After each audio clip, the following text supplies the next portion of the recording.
Well, maybe we should start with, why this is still important today, why these stories are still important Yeah, today. absolutely. There's a couple different legacies that these women set in motion. One, of course, is the leave no man behind legacy, right? Before Vietnam, we've always said that we leave no man behind, but before Vietnam, that really wasn't true. We have 72,000 missing from World War II. We have more than 7,000 missing from Korea. And, in previous wars, we just left our missing. We had an organization an agency called the U.S. Graves Registration that did their best to retrieve remains and return them to their families. But within a year of the cessation of hostilities, all missing were declared dead, and we just moved on. That changed during the Vietnam War because of the work of these women, and we can go into great detail about that. But that's legacy number one. Legacy number two, of course, is that prior to Vietnam, military families were really never given much priority. But after Vietnam, as a result of the urgency that these women made the fate of their men, and the noise that they made over the lack of attention and care that they received, and quite honestly, because of the work of one of the women in our book, Alice Stratton, who became the first Deputy Assistant Secretary of the Navy for Family Matters. After Vietnam, the military realized that the happiness of military families is a retention issue. And resilience. Yeah. So those are two legacies that military families and our nation's military is still appreciating and living with today. So let's walk this back and talk about who you two are, because both of you are authors. You are both veterans yourself, and you're not just off the shelf authors. You both have serious amount of books and writing behind you, and that shows when it comes to talking about individuals and their stories and the depth that you went into this book. And the book that I'm speaking about is Unwavering: The Wives Who Fought to Ensure No Man is Left Behind. And this book is one of the most dense, for a good reason, books I've ever read. And when I say that it pulls you back, I mean it. When you're reading it, it pulls you back into a time that is so drastically different than the current in what month are we now? May 23. And so it is such a blast into the past, but the reality is a lot of the things that happen in this book are a direct result of where the world was sitting at that time and where women's statures were. And that's a really interesting thing that you pull apart in here. And this book is so relevant for so many reasons in this day and age, but mainly, and in my personal opinion, these types of books need to be taught, read, and educated in schools so that we can learn something from our constant fuck ups. The amount of times that we've left people suffering on their own, whether it's in combat, after combat, post, pre, whatever you want to call it, there is a fallout, and the fallouts are the families and the suicide rate. And the statistics are roughly around 94% of special operations families are divorced. So back then it seemed like women just stuck with the man, and they were left behind to fill all of the voids and all of the holes. And the government seemed to once again leave everyone in the quiet and fuck everything up. So why? Number one, both of you are vets, so I can understand the pull to this story and the want and need to get this out there.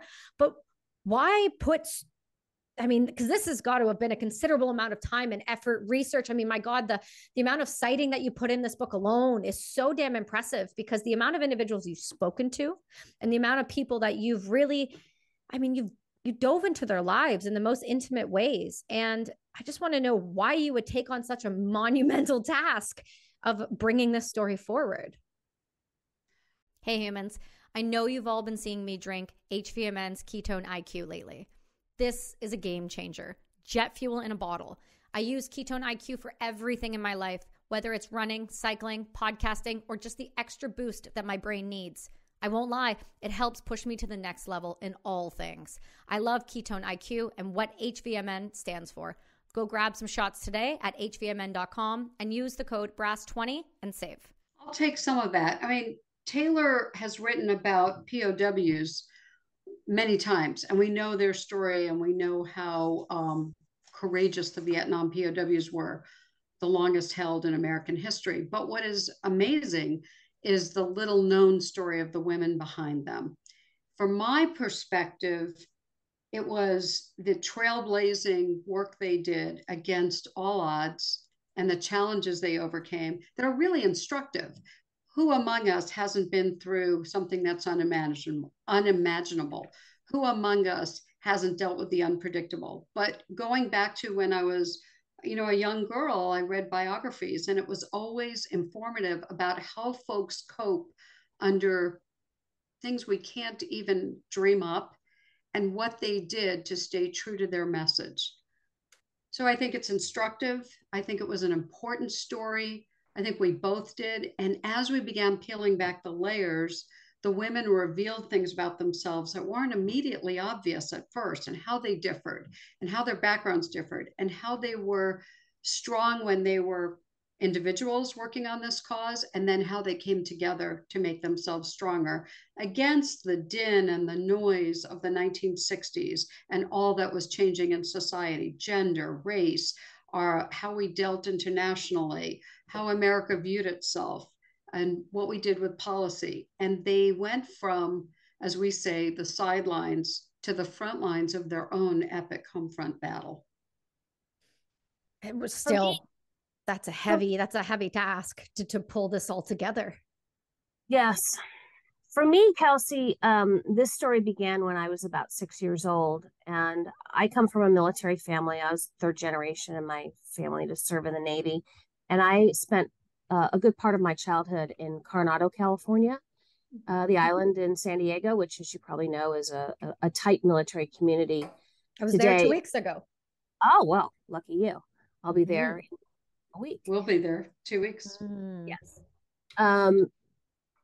Even today, it is a very, very tight military community. But before that bridge was built, it was a tighter military community. And so I, have memories of a 6-year-old memory of the POW's homecoming in 1973. I remember the yellow ribbons on the trees and the handmade welcome home posters on the front porches. And that left a mark on me. I grew up with some of the characters in the book, some of the children of the POWs and MIAs. And then in the year 2000, I was a volunteer for the McCain for President campaign. And I was assigned the task of escorting some of the POWs who were campaigning for him to a few media interviews. And I was struck by the fact that most of the reporters only asked the men about their time in captivity. The typical questions. Oh, while you were a prisoner of war, what were you fed? Were you tortured? Did your wife leave you when you're in captivity? And I knew that these were the longest held group of POWs in our nation's history.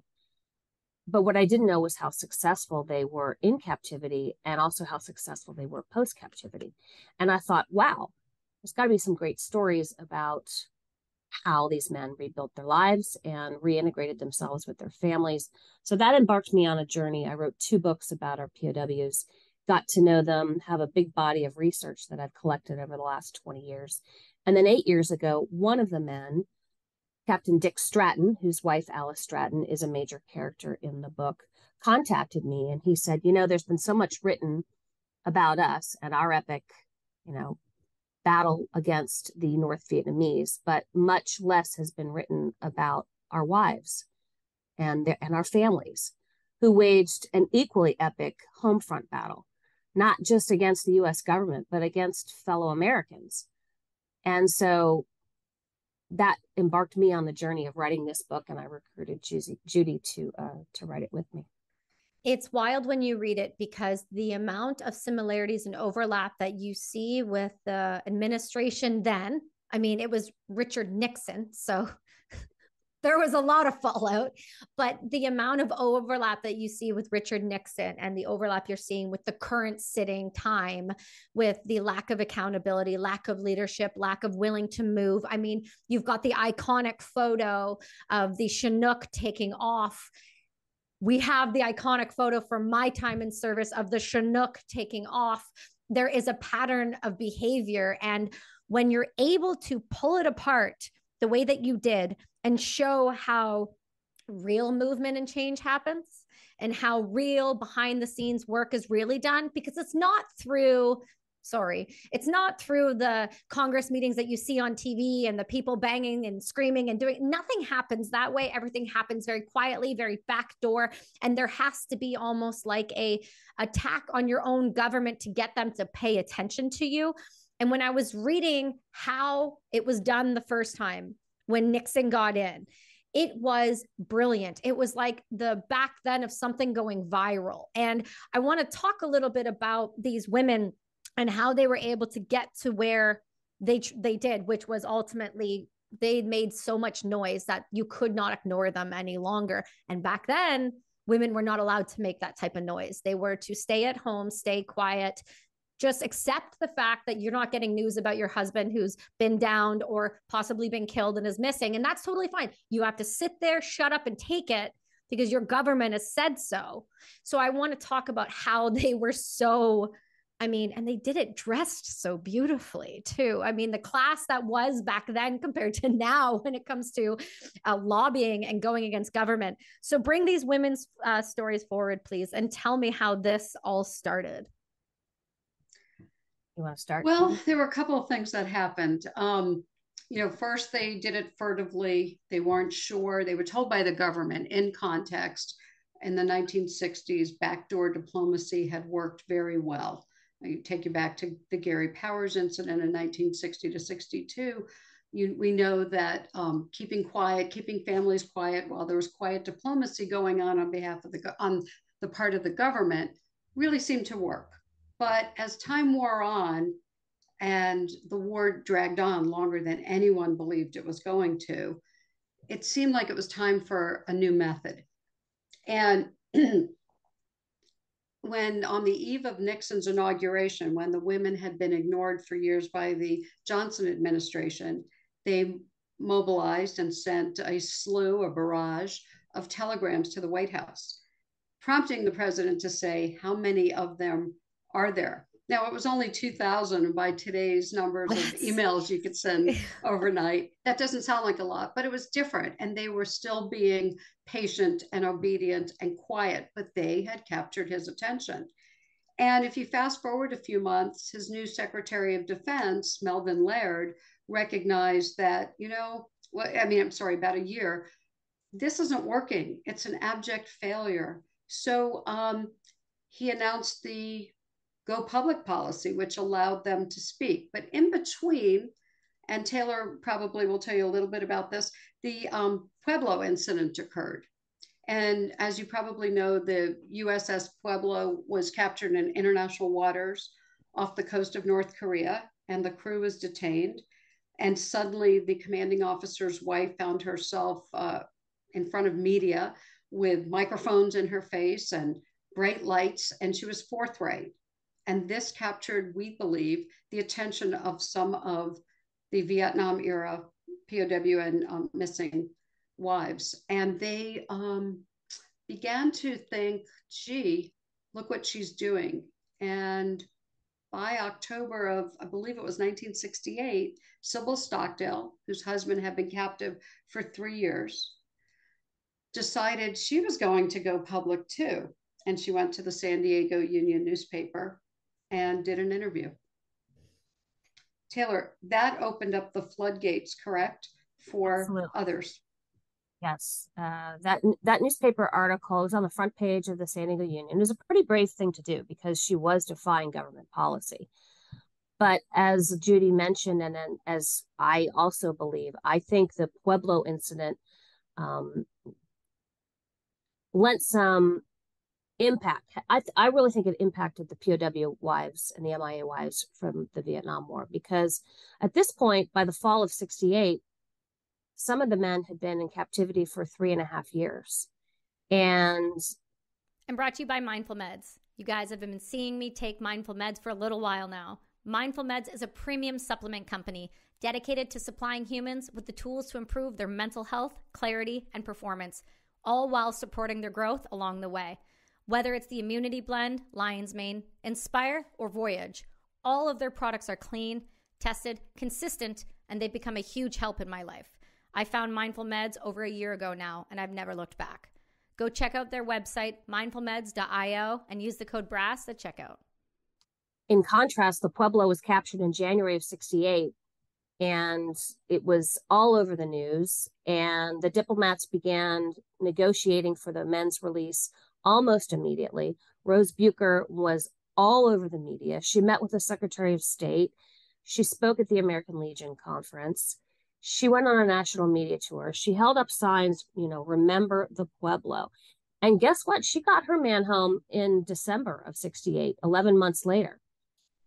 Why do you think that is, though? Because I mean, to me, what that looks like is, yes, that was caught publicly and they were made an example of, but is there anything to be said around that ship and what could have been on that ship and what that ship's mission was and why there was an innate need to have these specific individuals not in the hands of any sort of Viet Cong or Koreans? Well, yes. I mean, it was an intelligence gathering ship. It was no secret. Yeah. But they were in international waters. Yeah. In any event, the negotiations happened immediately. It happened immediately. And that wasn't the case with, the POWs held in Vietnam. But as Judy also mentioned, in the defense of the U.S. government, their Cold War policy of quiet back channel diplomatic negotiations had secured the release of Americans held in captivity all throughout the Cold War. And so they were pursuing the same policy. We only had a handful of POWs in the fall of 1964 and early 1965. But man, once we started Operation Rolling Thunder and we landed troops in, March of 1965, we started having hundreds of captive men and thousands of missing men. And all of a sudden, this tactic, clearly was not going to work. But that Averell Harriman in the State Department just would not give up and change course. And it took Melvin Laird and it took Sybil Stockdale and several of the other women who just started getting noisy to force the government to change policy in May of 1969. And that opened the floodgates. And then all of a sudden, as you said, these women could not be ignored. I mean, they were all over the media. They were all over the world, meeting with world leaders, the United Nations, appearing on national TV talk shows, creating the bracelet campaign. I don't know if you remember the POW MIA bracelets, but they were wildly successful. More than 5 million were sold. Sonny and Cher wore bracelets. Frank Sinatra wore bracelets. Ronald Reagan wore bracelets. Everybody wore them. And all of a sudden, the plight of these men became personal. Oh, I know the power of bracelets. Yeah. You know the power of bracelets,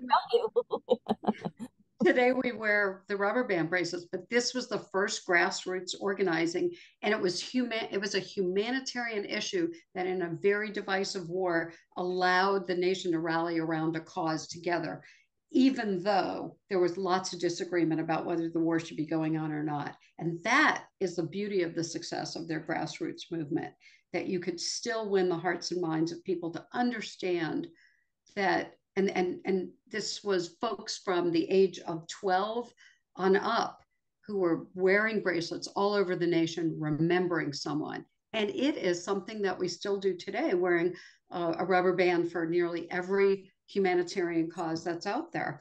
And it's really wildly successful. And then Taylor mentioned the POW flag. That icon it's ubiquitous. It flies everywhere. And so it flies over federal buildings. It flies over the nation's capital. It flies over the White House.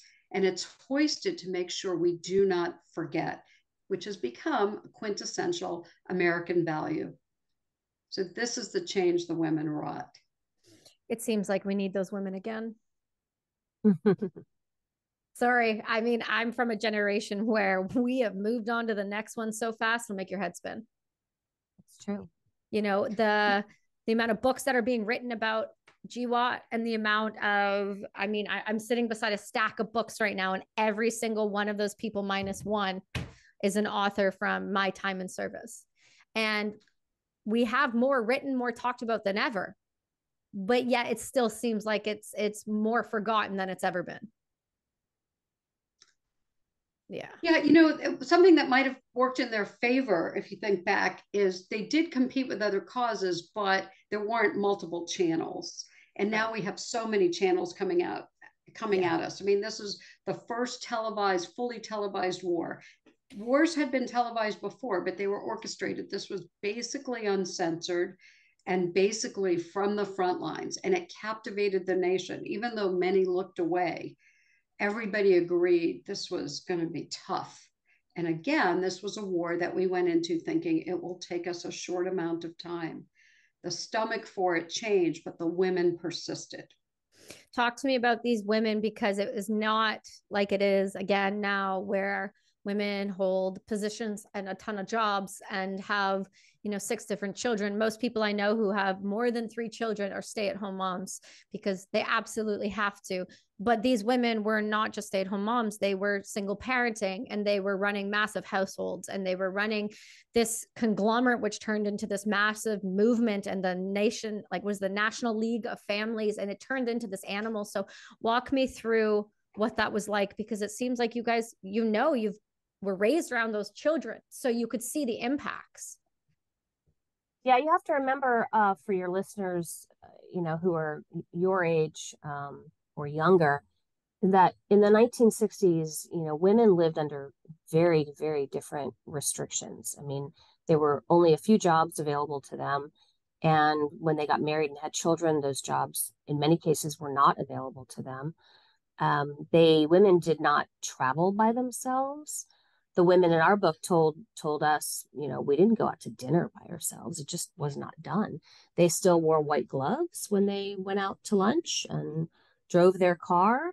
They could not get a mortgage or a car without their husband's signature or their father's signature.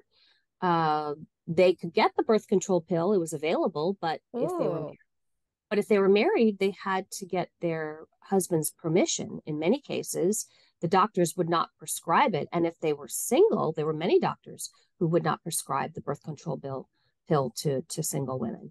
It was a very, very different time. Very different. And I'd like to add to that, because Taylor brought up some really good points, but not only couldn't they get the credit, but when they cashed, if they were able to arrange to get it, their husband's paychecks, and for some it took a long time, they were looked at askance by bankers who said, why isn't your husband in tow? Can't you get his signature? Just send it to him. Most didn't know if they knew they were captive, they didn't know which prison they were at or how to write to them. All those rights that were afforded under the Geneva Convention were not necessarily afforded to these families. And that's what they were fighting for, was basic accounting, basic treatment, basic decency. And so you've got the restrictions of your gender, you've got the restrictions of a society that doesn't accept certain answers to things, and you've got even something else. Each military branch had their own sort of policy that regarding the way women were to behave. The Navy Wife is a book that Taylor told me about. It's very interesting about what they will and won't do. And it guided, it sounded thrilling to some of them, as you've read in the book, I'm sure. But, it also was very restrictive. And it was originally written, I believe, in 1949, was it, Taylor? 40, yeah, and then updated in 1955. But if you fast forward 10 years, society's starting to change and the book didn't. So you're being caught between worlds. And again, it's not necessarily anyone's fault. It's who's able to move forward and who's driving that forward. No, absolutely. It's there's something I took a note on, I want to touch on, but before we get to that, you brought up the Navy Wife book. Okay, so that was comical, to say the least, when I'm reading, because I am such an outspoken individual, and the idea or thought that I had to live my life that way makes my skin crawl and my spine hurt. But number one, maybe it was beneficial those women never got the birth control, because now we understand how damaging that is to the body. So that's fantastic. So maybe they dodged a bullet on that. The fact that they couldn't get access at all was completely unacceptable, to say the least. But we've seen, as time has gone on, the massive changes and how rapid it's changed. So when you look at that Navy wife book, it made me laugh a little to see and hear some of the things that were to be a Navy wife, to be a pilot's wife, to be an Army man's wife. There's very strict code in how you dressed, how you walked, what you wore, where you went, and who you went with. And it was not only strict, but it affected, it seemed, outside perspective, seemed like depending on the wife you had, it affected your position in the service and how you could move up and how you were seen by other sailors and other flight individuals. So talk to me a little bit about that. Absolutely. Absolutely. The way that the families acted, especially the wives, absolutely reflected on the military men, and it affected their careers.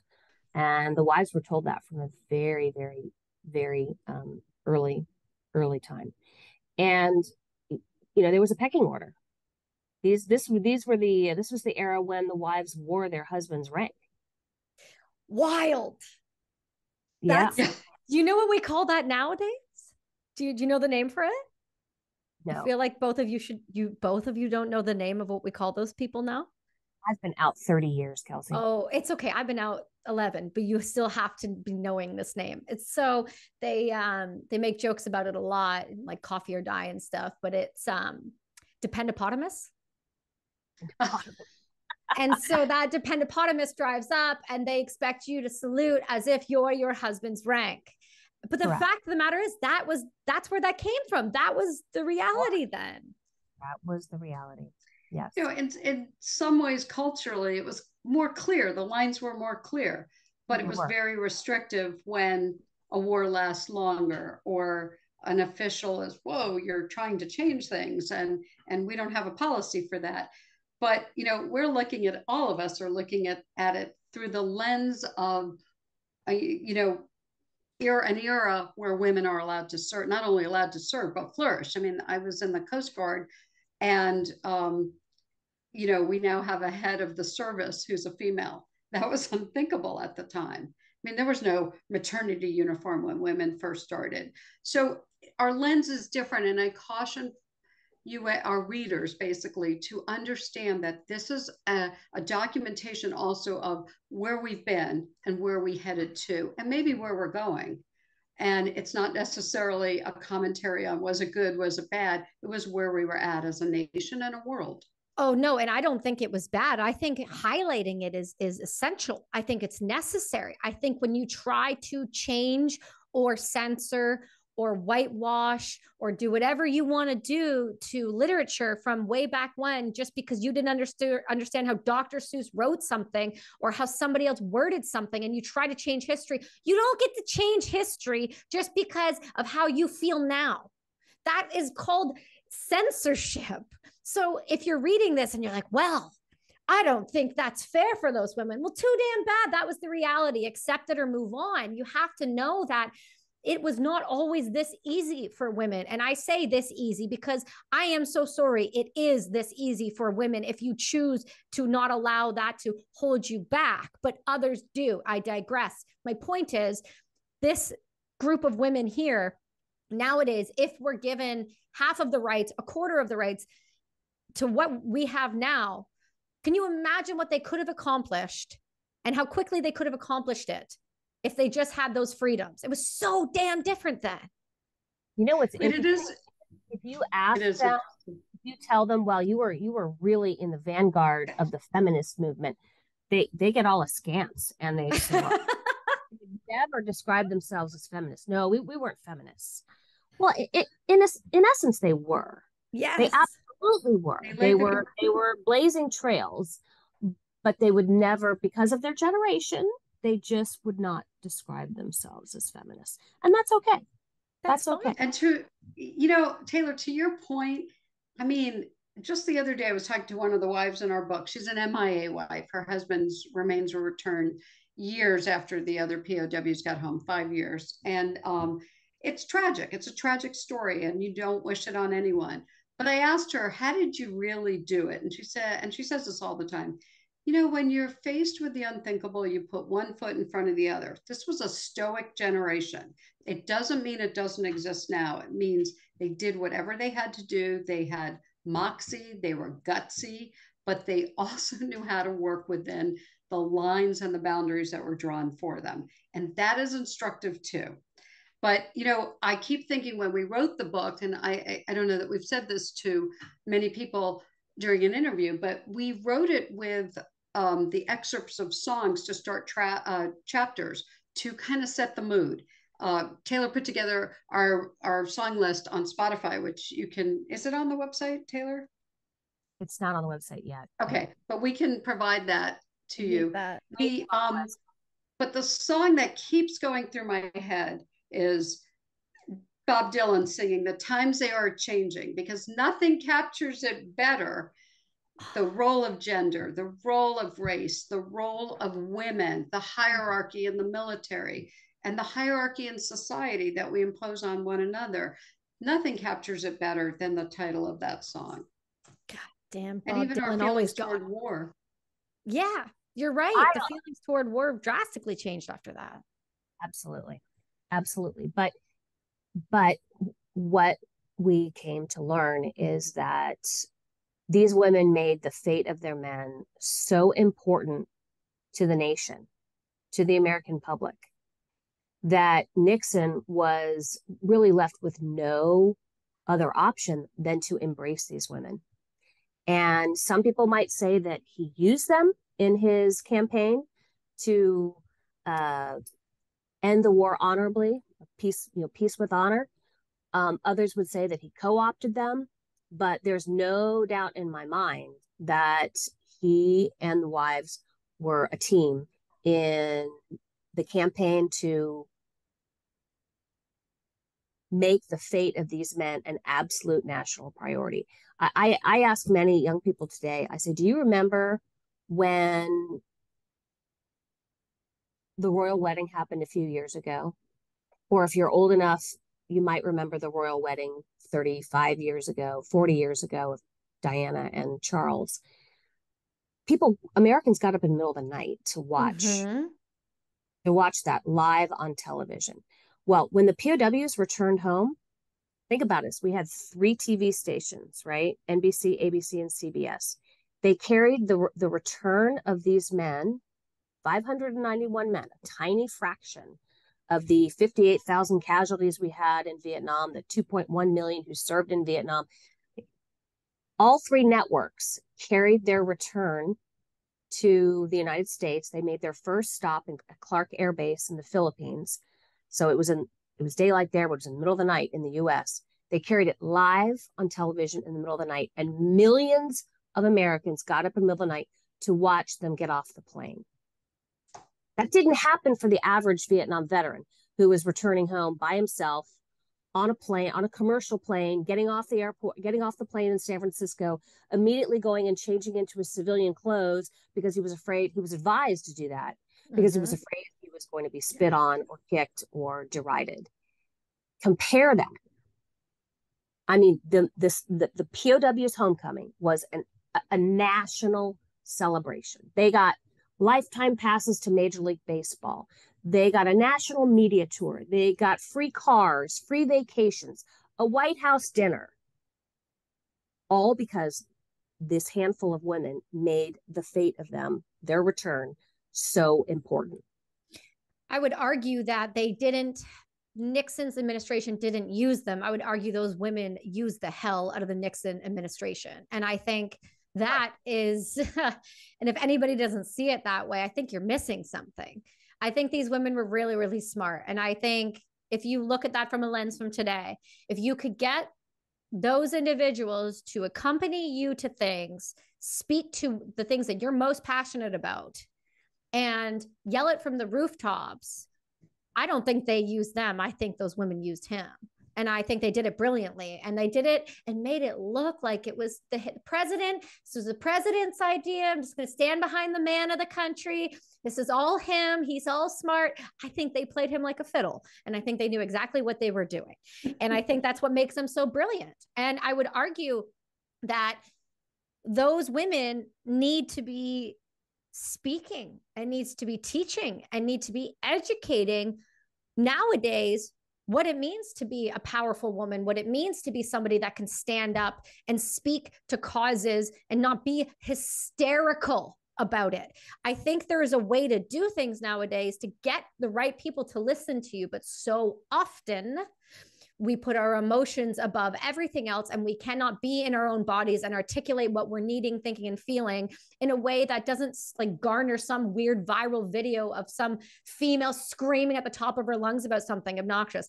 I scream all the time, but I scream with important words coming out of my mouth, not just to make noise. There's enough noise in this world. So I think there's so much to be learned from these women for today in the way, if you want to get something done, because frankly, let's be honest with ourselves. The fact that they got the president's attention at all, that was far enough.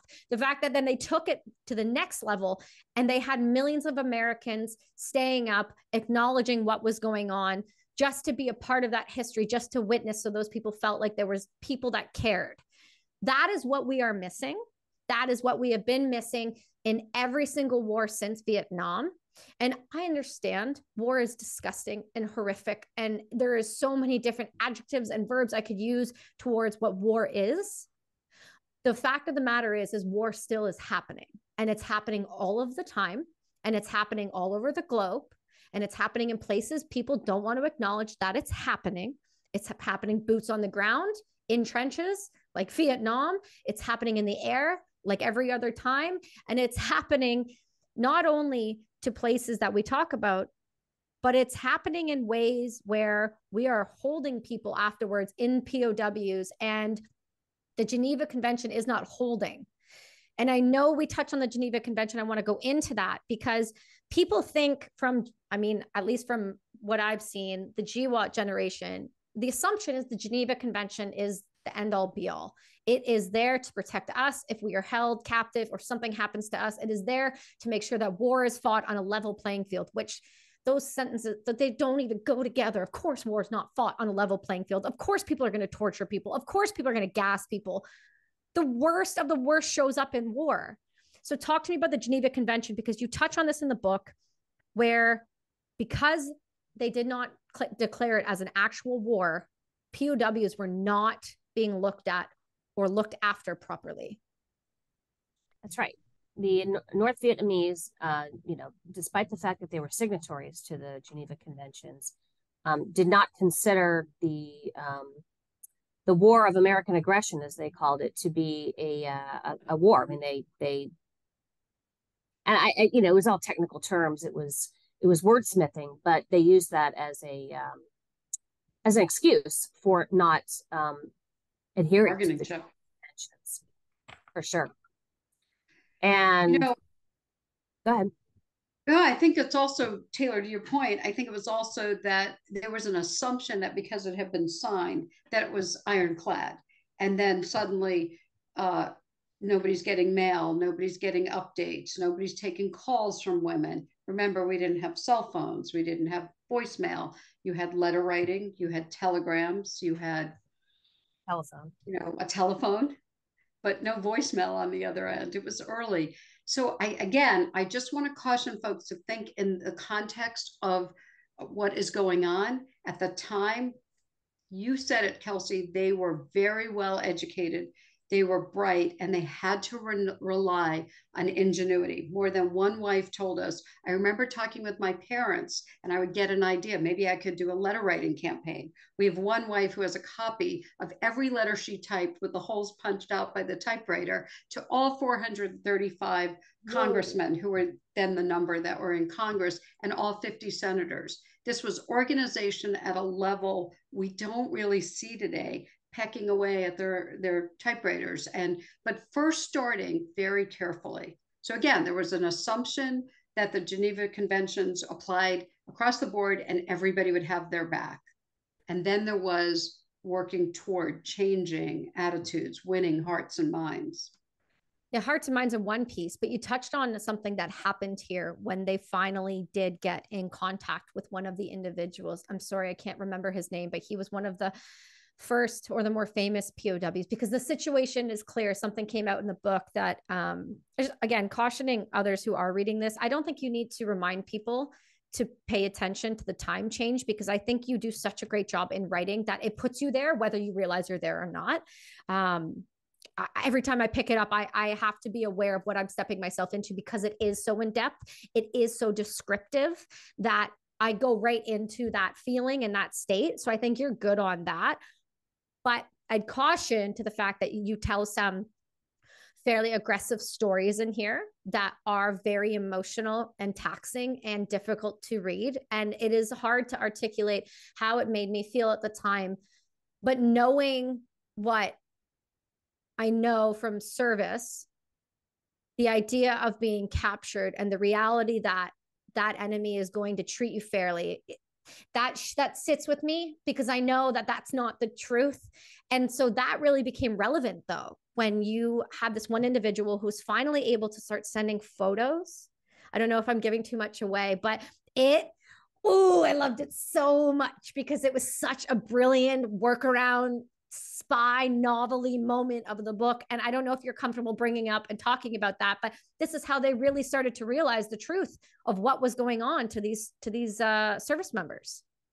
That's right. Sybil Stockdale, the wife of then Commander Jim Stockdale, was recruited by her contact at the Pentagon, and he asked her if she would be willing to send encoded letters.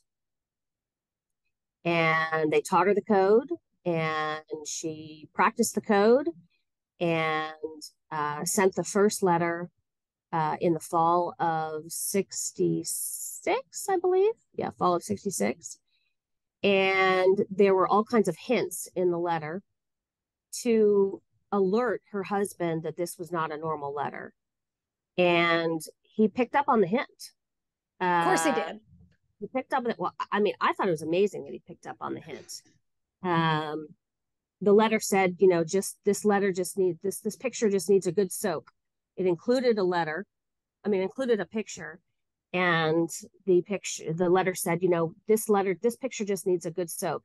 And so he urinated on the picture, and it came apart, and there was a piece of invisible carbon in between the layers of the picture that he could use to write secret letters back. He could write a normal letter and then turn the letter on its side, put a piece of carbon on it, and write, what was really going on. And so in I believe it was 67, she started receiving these encoded letters from him that alerted the intelligence officials. One, he was able to identify some of the missing men who were actually captured. And he was also able to reveal that the men were being tortured. They were being put in solitary confinement. They were malnourished. They were not getting good medical attention, that they essentially were not abiding by the Geneva Conventions. And lots of torture. Mm-hmm. And that's the part that he wrote, right? Where he was like, they're proficient. I think he used the words like proficient at torture 16 hours a day. Yeah. Very James Bond-like. Right. Lead iron 16 hours a day. Yeah, lead iron. Oh, that. I mentioned that, they weren't the only couple that engaged in some of this clandestine letter writing. There were several couples that did that successfully. And Sybil and Jim Stockdale write about it extensively in their own book, In Love and War, which I would recommend if you haven't read it. But there were several other POWs who wrote about this encoded letter writing practice.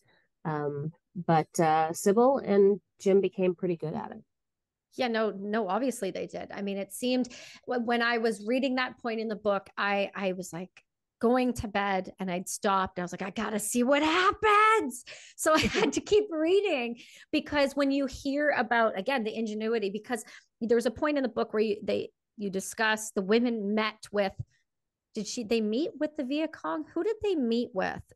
Because there was a moment where the North Vietnamese. Yeah, they did meet with them. So can you talk to me how that happened? Because when I was reading that, I had to go back and reread it because I couldn't understand how they, at that point, were getting in meetings when our own government officials weren't having these meetings. This was, again, an instance of a suggestion from somebody within the government. But officially, there was no trip and they were on their own. They couldn't call the US government if something happened. But unofficially, it was put together probably with a lot of assistance from government officials. But they were more than happy to take their message directly to the North Vietnamese. In fact, there is some evidence that one of the men that was there might have been one of the captors of their husband. And I recently shared this with our MIA wife. I said, were you intimidated at all by these men? She said, you know, we had seen worse on the evening news. So while they were very angry, we weren't intimidated. We just wanted to bring our men home. Right. So yeah, there's a lot of angles to this and a lot of ingenuity. And I think life happened very quickly. All they wanted was to make a dent and get those men home. But really, there was a lot of danger and risk involved. I keep hearing, some songs from that era of some of the spy shows, and and then the funny comedic side of it was not funny at all. I mean, there was a lot at risk, and women traveling alone again was unheard of. There was a man on the trip with them. He was the father-in-law of a missing Marine Corps person, but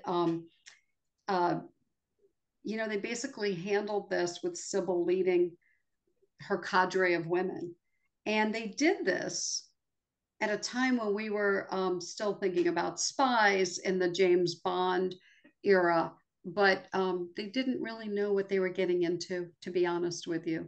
And they just knew that they had to do everything they could to get any diplomatic channel to work. And I mean, it was so drastically different. I would say the spy side of things was so drastically different than it is nowadays. I mean, it still exists very much. It's just very different, and everyone seems very normal. And it is not like it was back then. When I was reading how he caught on to the letter and how his response right away, he knew, boom, boom, he was looking for this and she was looking for this, and both were there. I was cheering, because the idea that he was clear-minded enough after sustaining that type of torture and that kind of prolonged time with no food and with no water. And not only that, especially after seeing and what you wrote, and I'm so glad that you put the story in there before you broke down what they were experiencing, which was ultimately on the news or the TV, when they showed what they can do with mind control on some level when you break down an individual.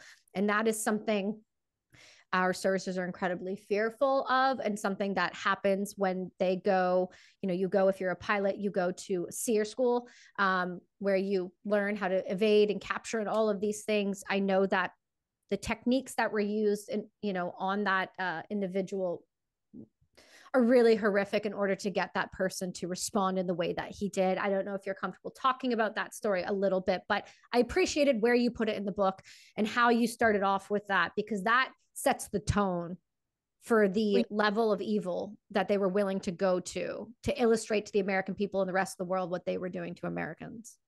You do know that the SEER school today has been significantly informed by the experience of the Vietnam POWs.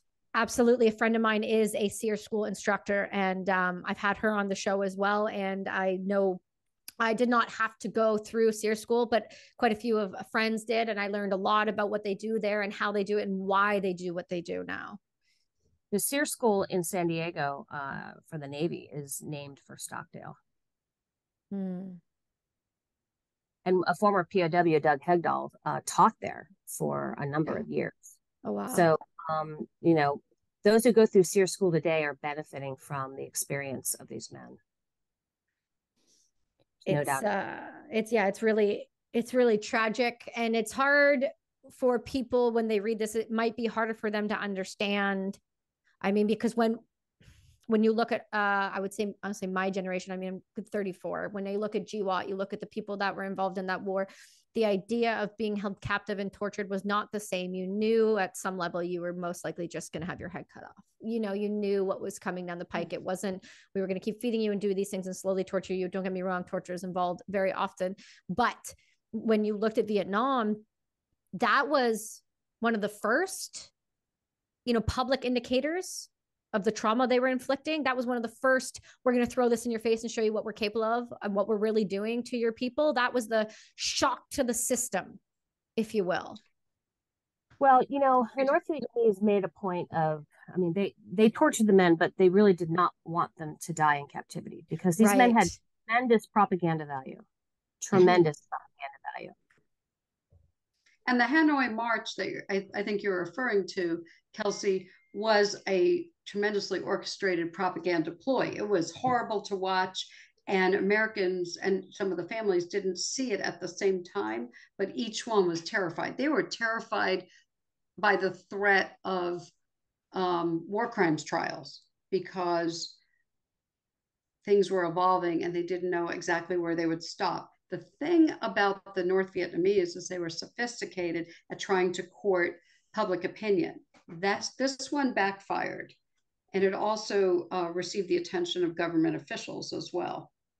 For those who don't know exactly what you're speaking of, because it is quite, it was quite traumatic, and I would like one of you to speak to it because, to be honest with you, I'm Canadian, and I'm full on all the way Canadian. I did not know a lot about this. I knew of the level of torture. I knew of the sophisticated methods that they were using, but Vietnam was something that was not taught to us the same way it was taught to Americans. And so when I read about the march, I would love if one of you could illustrate what you're speaking to.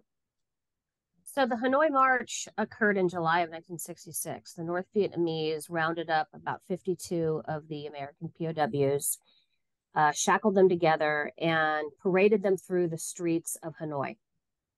And basically allowed the Vietnamese people to take out their anger and frustration on the bombing, about the bombing on these men.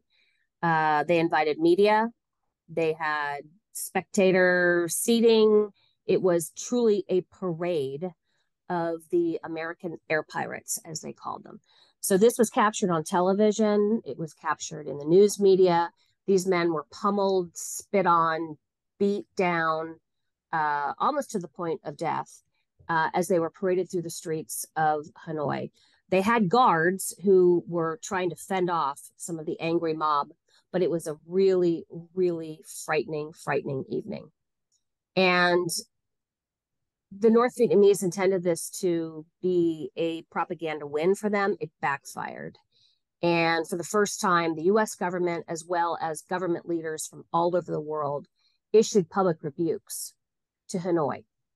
And the threat of war crimes trials abated. Ho Chi Minh had been talking about war crimes trials for months for these men. And after they were publicly rebuked and tried in the court of public opinion that summer, the talk of war crimes trials just went away. So all of a sudden, the US government realized, maybe they are. Maybe we do need to do some counter propaganda. Mm-hmm. And the wives, of course, said, well, of course we need to be talking about the fact that these men are being mistreated. But it took another almost three years for the government to actually shift policies and go public and put the North Vietnamese on report. It's emotional reading the book. I'm not going to lie. It's a very taxing book in a good way, in a way that it needs to be read. And if it's not taxing to you, in my opinion, there's something very wrong with your mental state, because you talk very openly and very honestly about the rawness of this and the emotions of the women. Talk to me about the children, because like you said, you grew up around a lot of these kids. I mean, there's this lovely word we use in coaching and a lot of the community I work with, and it's called intergenerational trauma. And it's real. Talk to me about these kids. Yeah, you know, I know a lot of the kids, and some of them are more damaged than others. One of them quite honestly said to me, I have to tell you that I spent a lot of time in therapy because, not only was my dad missing, but my mom was off traveling the world, lobbying and promoting and leading this national organization. So I applauded, her cause, but I needed my parents, and both of them were absent. So it was. Yeah, there's a toll. And, there's one issue that we didn't really explore in the book, but I think about it all the time. These women were not shy about using their children in their campaign.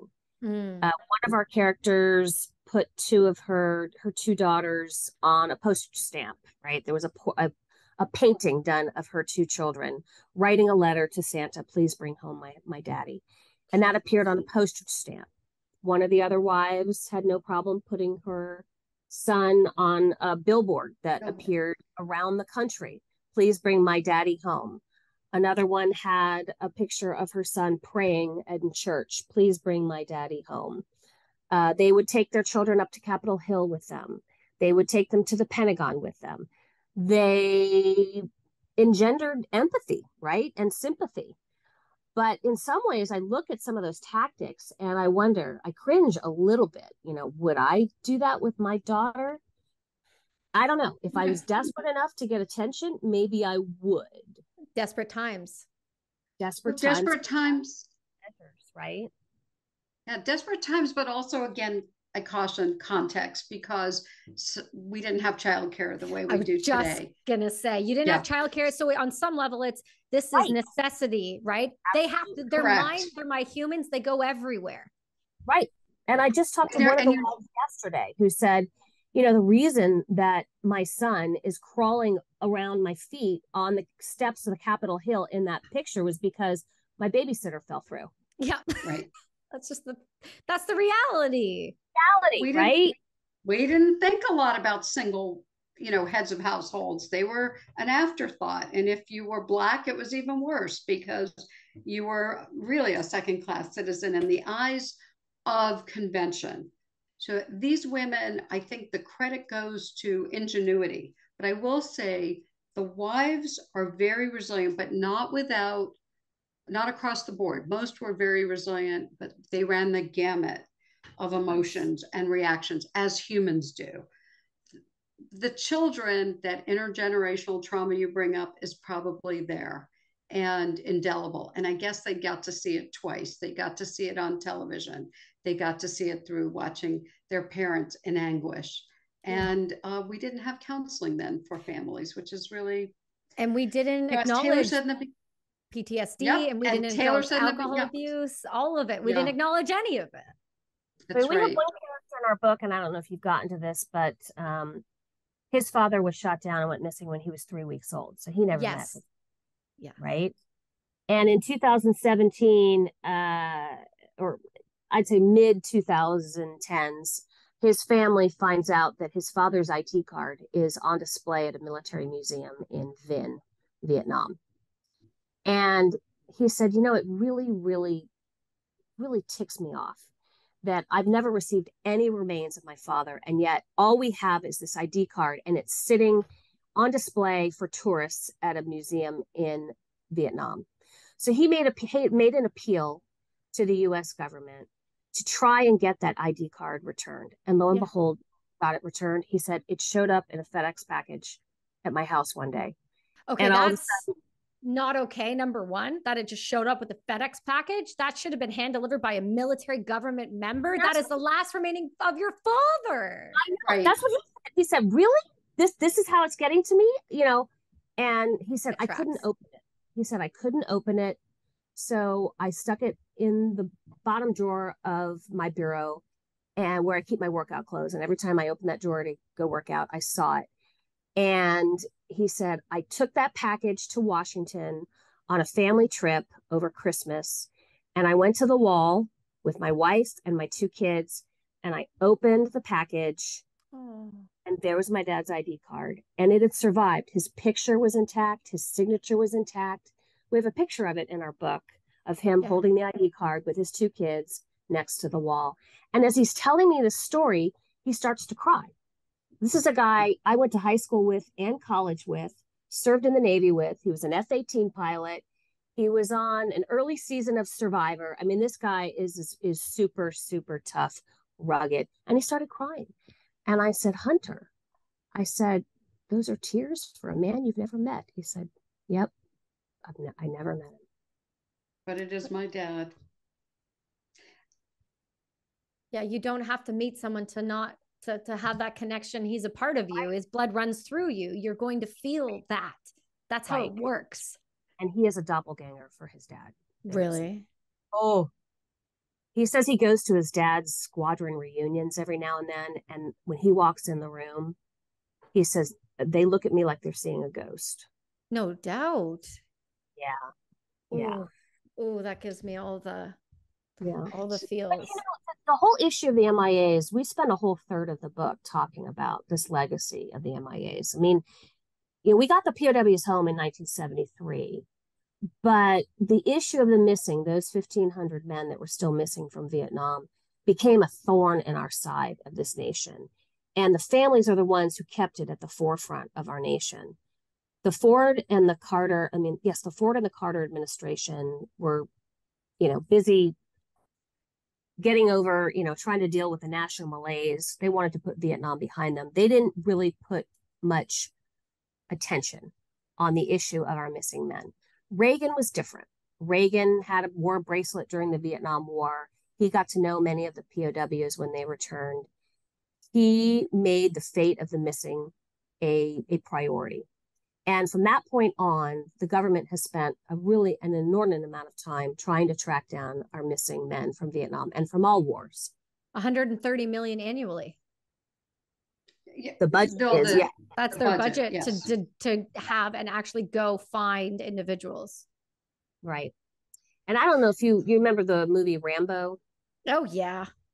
Yes. Well, there was a real Rambo, and he's in our book. His name is Lieutenant Colonel Bo Greitz.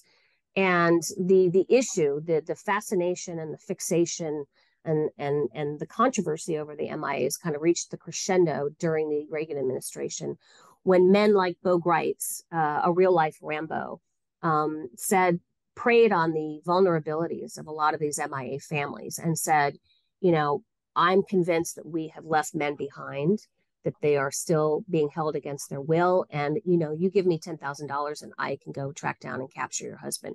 Jesus. So there were a number of these groups all throughout the 80s and the early 90s who preyed on, the tiny bit of hope that these families had. And unfortunately, it really caused the whole nation to believe that we were still leaving men behind. There was a Wall Street Journal survey in 1991 or 1992, 75% of Americans believe that we're still men being held in captivity against their will in Southeast Asia. Jesus. Yes. There was it caused the Senate to hold an investigation, a 2-year investigation chaired by John Kerry and John McCain.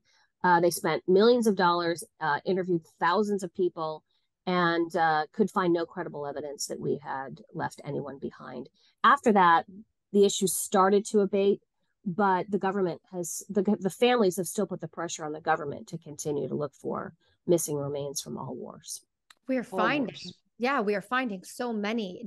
I've just heard of some Canadians that were found. I mean, they're World War II, but we're finding remains. And I think that needs to be something that we continue to do. I believe there are a lot of things we could be spending our money on them. Ukraine is not one of them, but this is something that is necessary. This is people who have put their lives on the line, hoping that and being told that we'll never leave you behind. It doesn't matter what happens to your body. We will find you. You will be sent back to your family where you deserve to be. And I've seen that in action in our wars. We leave nothing behind. I mean, we go back and we scour for everything, any piece of equipment, anything with your name on it. It does not matter. We don't leave you behind. Right. Remember the case of Bo Bergdahl? Yeah.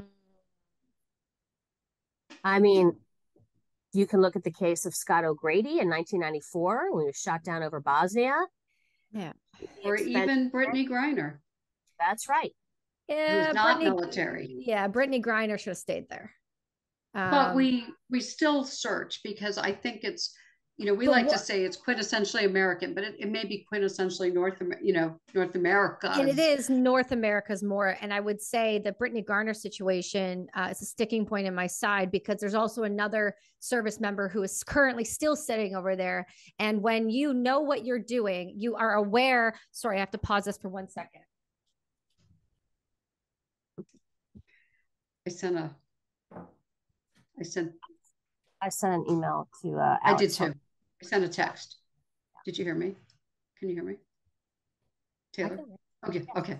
Yeah, we both did. Okay, great.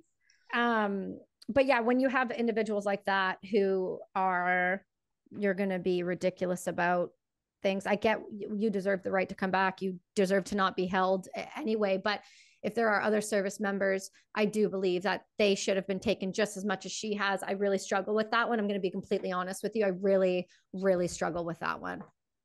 But what's important to remember is the legacy that these women created for having no tolerance, no stomach for leaving people behind. We said no man, or woman behind. No human being that Jessica comes from Lynch America.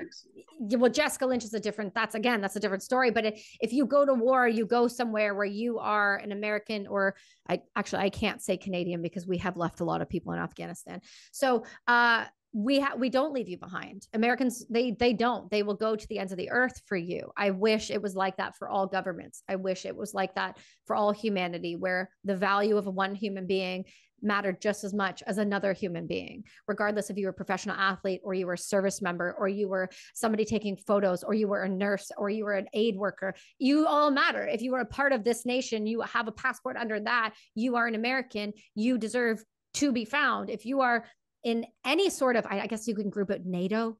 If you were part of, because that's really what our conglomerate is, right? Is NATO. If you're a part of NATO, you are never going to be left behind. Other governments I can't speak for, the way the policies are run are very different.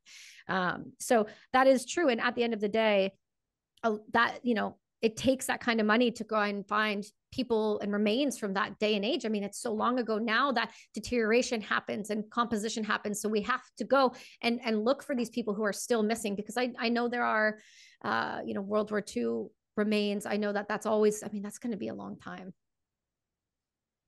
Yeah, they're still repatriating remains from World War II. They're digging up mass grave sites in Hawaii. Yes. After Pearl Harbor, we took a lot of remains and buried them together in punch bowl, and they are exhuming those remains. DNA technology helps, right? Of course. We didn't have a lot of this technology earlier, but they are now able to identify remains that have been sitting unknown and unidentified for decades.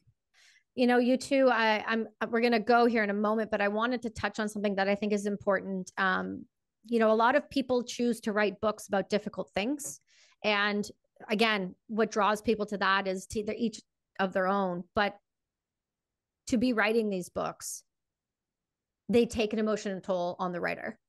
And I would like to talk about that with both of you, because this is not a fly by the seat of your pants, huck down on paper. This is years and years of deep research, emotional exposure therapy, if you will, and sitting and listening to these stories. So it had to have had a toll on both of you.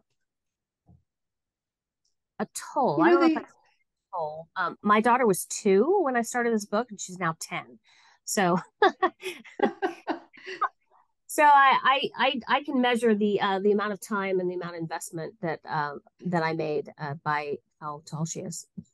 I think what kept us going, we had many more stories, and we constantly had to refine and cut. And as you know, as an author, probably you can't put everything in there. I think it was the attachment to some of these women that it was harder to let go. And honestly, we keep in touch with them quite a bit now. Many of them are still alive, and we have one that's almost 91, and it's really impressive. And it's actually, I would say, Kelsey, it's more inspiring than upsetting. Yes, we tear up a little bit to hear you talk about it in a way that we recognize it as a story is really, it's actually very fulfilling, because that was what we hoped for. Because, by eliminating a story or funneling a story, you maybe lose something, and you don't want to do that as a journalist. You want to try to present it the way it was told. But I think it was an honor to rate them. And I couldn't be happier that Taylor recruited me to work with her on this, although I think we know each other as if we live next door, and we don't. We wrote in 2 different states, actually. I'm in Florida and she's in Virginia. But we brought different perspectives. We brought different ideologies to the project, but the women are the ones who shaped this project. We could always hear their voice. And that is what I wanted to leave the audience with, that narratives matter, dedication matters, and really being clear and purpose, which we know now has a lot to do with preventing PTSD. It matters. And I think I want to encourage everybody to read the story and the set of stories, because I hope it's inspirational should we ever go through the unimaginable again. And I think we might. Yeah, you don't want my response on that. you ladies don't have time for the energy I got for that.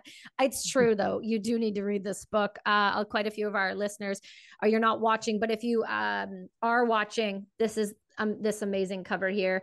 I love the way I love how you illustrated this on the front cover. I got to tell you, it's so obvious. It's so beautiful. It captures exactly what you're talking about, and it can put you. This book puts you right back. It pulled me so far back, and I got to tell you, it was an honor to read it and get the chance to see this before everyone else. It is something that is worth sitting down and picking up physically. I think there's something to be said about reading a physical book, and I'm sure the audio is going to be fantastic, but sitting down with this physical book, there's something about being able to hold the photos and see the photos, and the connection to the family is so much deeper. So I do recommend that everybody go grab a copy of this book, and we'll make sure that we put everywhere you can find it in the show notes. And I would love that list of the music, please. And we will attach that, because I'm a big music person. A lot of people in our community use music for healing. Music is healing, and it does allow for emotion and things to change. So what I would say is, we will put the Spotify list into the notes. I encourage you to definitely go and listen to it before you pick up a book. If you have them labeled by chapter, if not, start at the top of the list, listen to a song, then pick up the book, because it's going to place you in such a different emotional state. And I think, again, the writing is so beautiful. It is so descriptive, and it really is what pulls this through. And I can imagine these women are so proud, and they should be, because you told their stories in such a heroic, true way that I felt like you didn't miss a beat. You were right there with them. You were holding their hand and just on fly on the wall, taking notes, because it's deep. And I'm grateful for the opportunity to have both of you on the show. So could you, before we go, let everyone know where they can find both of you, any of the work that you do, and the amazing books that you have, because you should be supported. You are heroes of this country, and you continue to tell the stories of those that are lost otherwise. So please let everyone know where they can find you. So we have a website, unwaveringbook.com, and we have social media, both Instagram and Facebook, and also Twitter. And they can go to unwaveringbook.com on those sites as well. And we look forward to hearing from our readers. And Kelsey, thank you so much for the opportunity. It's really a pleasure. Really, really appreciate the opportunity to chat with you. Yeah, no, it's fantastic having you, ladies. You two stick with me. Everyone else, we'll put it in the show notes. We'll see y'all next week.